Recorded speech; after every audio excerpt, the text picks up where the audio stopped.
विदेशी आक्रांताओं का प्रतिकार करता है।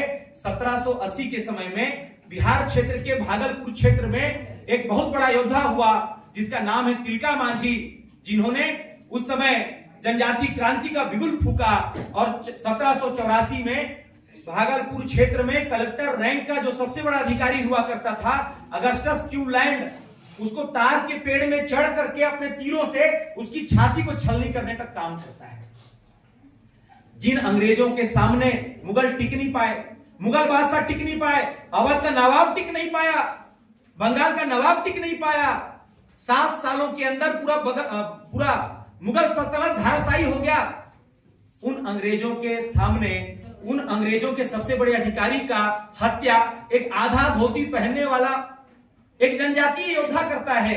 आप कल्पना कर सकते हैं कि अंग्रेजों में कितना भयंकर गुस्सा आया होगा।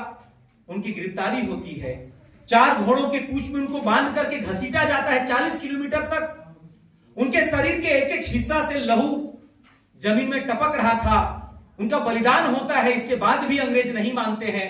भागलपुर के बाजार में एक बरगद के पेड़ में उनके मरे हुए शरीर को टांग करके समाज में भय व्याप्त करने का प्रयास करते हैं। वास्तव में साथियों, जब 1857 की क्रांति का हम अध्ययन करते हैं तो हमारे मन में, हमारे पाठ्यक्रम में सबसे पहला नाम जो आता है कि पहले शहीद का जिनको सम्मान प्राप्त है वो मंगल पांडे जी हुए।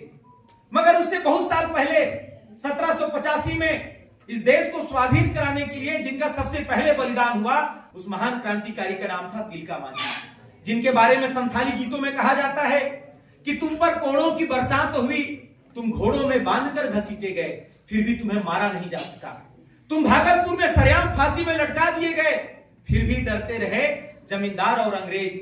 तुम्हारी तिलका गुस्सेल आंखों से मरकर भी तुम मारे नहीं जा सके। तिलका मांझी, तुम आधुनिक भारत के पहले क्रांतिकारी